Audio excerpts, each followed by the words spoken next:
Que o jogo foi muito em cima daquilo que duas equipes que estão no G4 mostraram já ao longo dessa competição, né?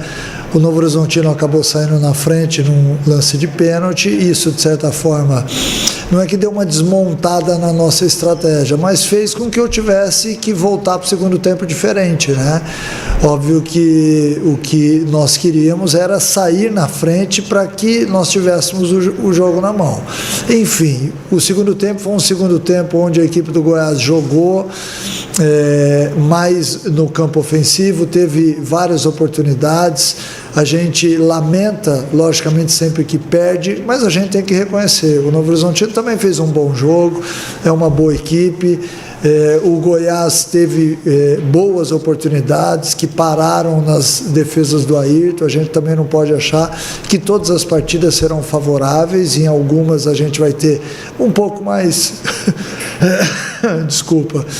um pouco mais de dificuldade, porque a Série B é assim, ela é extremamente difícil, e por isso é que ela é tão motivante, pelo fato de que nenhuma equipe é amplamente superior a nenhuma outra no campeonato. A gente tem visto aí jogos onde as equipes que estão momentaneamente lá embaixo têm dificultado muito para as outras equipes, então nós temos que entender que mais cedo ou mais tarde isso iria acontecer.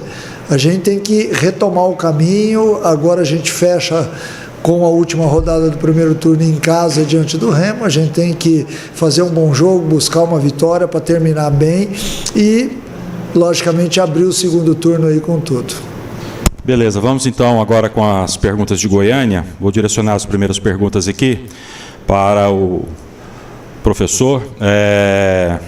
A primeira pergunta é do Caio Munif, da Rádio Bandeirantes. Mancini, por que o Goiás foi tão apático em boa parte do jogo de hoje? Não vi o Goiás apático. Eu vi no primeiro tempo um jogo disputadíssimo, com muitos duelos, que é o que eu esperava da partida. Por isso a opção da gente entrar como nós entramos lá diante do Atlético Paranaense. Mas infelizmente a gente toma um gol num lance, e aí quando você precisa de um jogo um pouco mais ofensivo, aí eu tive que fazer as alterações, né? O futebol muitas vezes ele te dá boas oportunidades na partida, em outros são jogos mais amarrados, e hoje foi um jogo um pouco mais amarrado. Na segunda etapa, com as alterações, o Goiás foi bem superior ao Novo Horizontino, na minha visão. Embora a gente estivesse dando ainda alguns escapes à equipe da casa, mas nós tivemos um ótimo volume de jogo, com um time mais leve, que finalizou mais, que teve oportunidades, mas que infelizmente parou no goleiro Ayrton, né? Vamos agora refrescar a cabeça. A gente sabe que isso iria acontecer mais cedo ou mais tarde. Acho que o mais importante agora é a gente pensar no próximo jogo, sabendo que a gente sai diante de uma derrota para o segundo colocado ou para o terceiro. Aí é questão de saldo de gols ou de vitórias, eu não me lembro agora se é Novo Horizontino ou se é o Coritiba. O Novo Horizontino em terceiro hoje, mas com o mesmo número de pontos. São jogos difíceis mesmo, a gente não vai achar facilidade em todas as partidas, e infelizmente o campeonato é assim, motivante.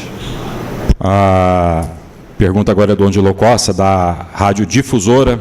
Boa noite, Mancini. Após a entrada do Moraes, o time cresceu de produção. Você entende que dessa maneira já não está na hora dele ser titular? Olha, eu vejo com bons olhos isso. O Moraes, em todas as vezes que ele teve a oportunidade de entrar ao longo da partida, ele melhorou a equipe, né? Óbvio que essa é uma decisão que nós não vamos tomar agora, a gente pode tomar ao longo da semana, porque nosso jogo diante do Remo é só na terça-feira que vem, mas ele luta com boas ferramentas. É um atleta técnico, um atleta ofensivo, que tem um jogo muito vistoso, e junto com outros atletas ele faz a nossa equipe evoluir em termos técnicos. Só para complementar aqui, professor, a gente é líder com 36, o Coritiba 34, é o segundo, mesmo número de pontos do Novo Horizontino, e entra a questão do saldo de gols, tá? Só para... E das vitórias, né? O Coritiba tem 10 e o Novo Horizontino tem 9, que é o primeiro critério. Vamos aqui agora a pergunta do Igor Bernardes, da Globo CBN. Mancini, a opção de entrar com 3 volantes deu certo contra o Atlético Paranaense. Hoje não funcionou bem. O Goiás, inclusive, tomou o gol cedo. O que aconteceu de diferente nesse jogo?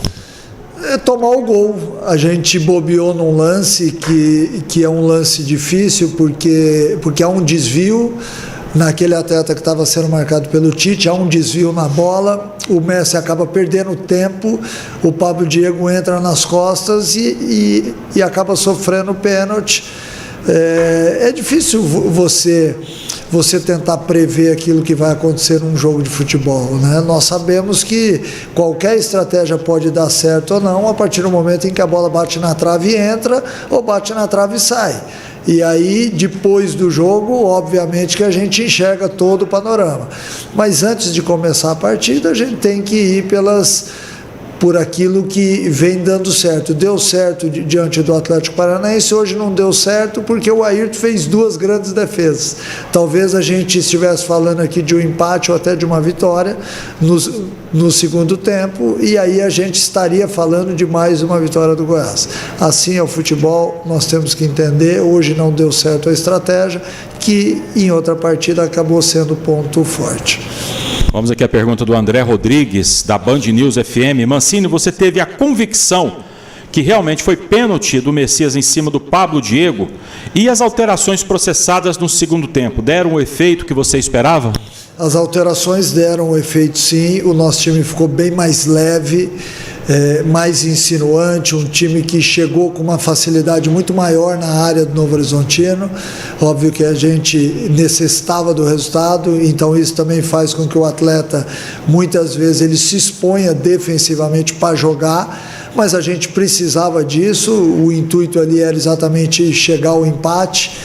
E sobre o lance do Messi com o Pablo Diego, é um lance difícil, eu já tentei ver até no vídeo. É um lance onde me dá a impressão que o Pablo Diego diminui a velocidade, o Messi é um atleta forte, um atleta que vinha por trás, e ali é difícil mesmo, não é um lance fácil. Eu até gostaria que o Messi naquele lance tivesse tentado recuar para que desse ao atacante a chance de finalizar, porque o Tadeu estava em cima do lance já. Mas enfim, ele me disse agora no vestiário que tentou fazer isso, mas que infelizmente pela velocidade que estava acabou chocando contra o atleta, o que ocasionou o pênalti. Ok, agora vamos às perguntas direcionadas aqui aos colegas de Goiânia. Para o Lucas Andrino, diretor